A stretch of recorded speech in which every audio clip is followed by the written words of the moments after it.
Assalamualaikum warahmatullahi wabarakatuh. Kenalkan, saya Tiara Andini, mahasiswa Magister Ilmu Kesehatan Masyarakat Universitas Sriwijaya.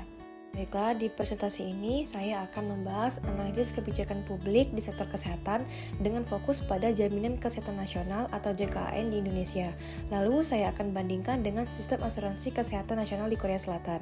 Tujuannya adalah untuk melihat bagaimana kebijakan yang mirip yang sama-sama mengejar universal health coverage yang bisa menghasilkan tantangan dan capaian yang berbeda, karena konteks negaranya juga berbeda. Sebelum saya masuk ke contoh konkretnya, saya mulai dulu dari konsep kebijakan publik. Kebijakan publik pada dasarnya adalah keputusan kolektif yang bersifat otoritatif, yang menentukan bagaimana sumber daya dan manfaat didistribusikan di masyarakat. Kalau kita terapkan di sektor kesehatan, kebijakan kesehatan itu tidak pernah netral, selalu dipengaruhi oleh aktor-aktor politik, nilai-nilai, dan proses pengambilan keputusan. Di presentasi ini, saya akan menggunakan kerangka policy triangle yang melihat 4 aspek. Yang pertama, konteks, aktor, proses, dan konten kebijakan. Sekarang saya akan masuk ke studi kasus JKN di Indonesia. Dari sisi konteks, Indonesia sedang mengejar universal health coverage dengan tantangan ketimpangan wilayah yang sangat besar. Misalnya, antara Jawa dan Papua.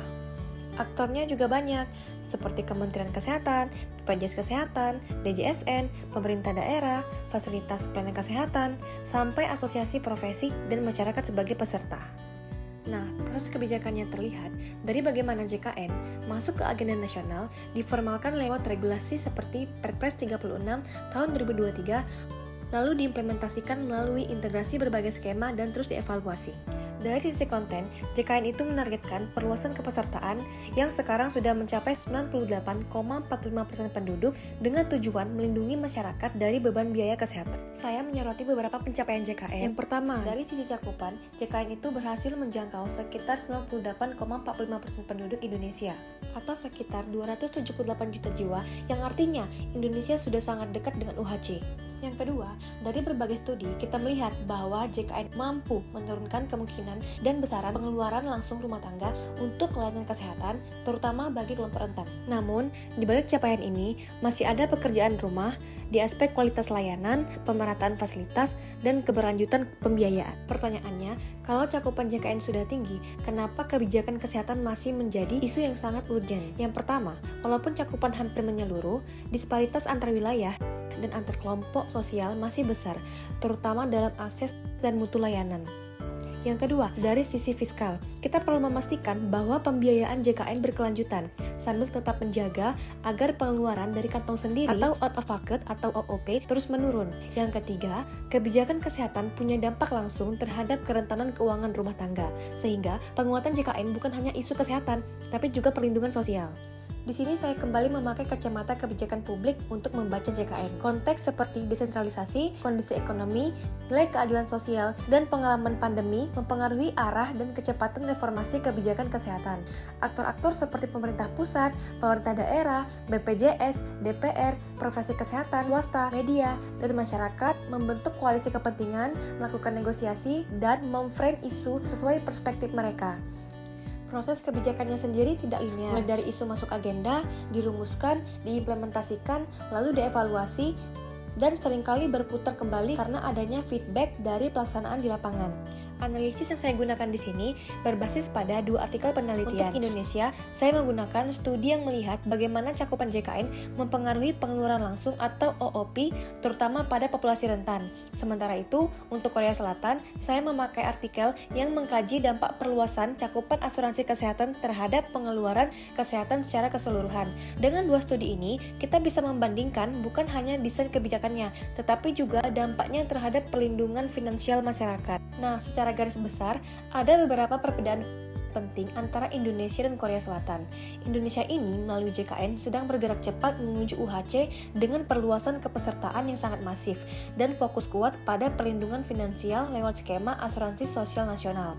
Nah, Korea Selatan itu sudah lebih dulu mencapai UHC sejak akhir tahun 1980-an, tetapi masih menghadapi tantangan tingkat OOP yang sangat tinggi. Karena itu, Korea itu meluncurkan berbagai reformasi, salah satunya yang dikenal sebagai Moon Care, untuk memperluas paket manfaat dan menurunkan beban biaya bagi pasien. Dari segi cakupan penduduk, kedua negara sama-sama tinggi, tetapi Indonesia masih berjuang mengatasi ketimpangan antar daerah dan kelompok sosial. Dari sisi pembiayaan, Indonesia itu mengandalkan kombinasi iuran dan subsidi pemerintah dalam skema asuransi sosial nasional. Sedangkan Korea memiliki sistem pembiayaan yang lebih matang dengan pooling risiko yang kuat. Nah, tantangan di Indonesia lebih banyak pada mutu layanan, pemerataan, dan penguatan kapasitas institusi, sementara di Korea tantangannya lebih pada pengendalian biaya dan penurunan OOP yang masih cukup tinggi. Nah, dari perbandingan ini, kita bisa melihat beberapa pelajaran silang. Indonesia bisa belajar dari Korea Selatan dalam hal penguatan pengendalian biaya, misalnya dengan memperluas cakupan layanan yang bernilai tinggi secara lebih terarah, sambil menjaga efisiensi sistem.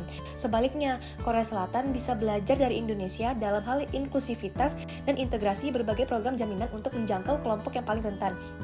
Intinya, kedua negara ini sama-sama bergerak ke arah perlindungan kesehatan semesta, tetapi pendekatannya bisa saling melengkapi. Baiklah, saya akan membuka sesi tanya-jawab.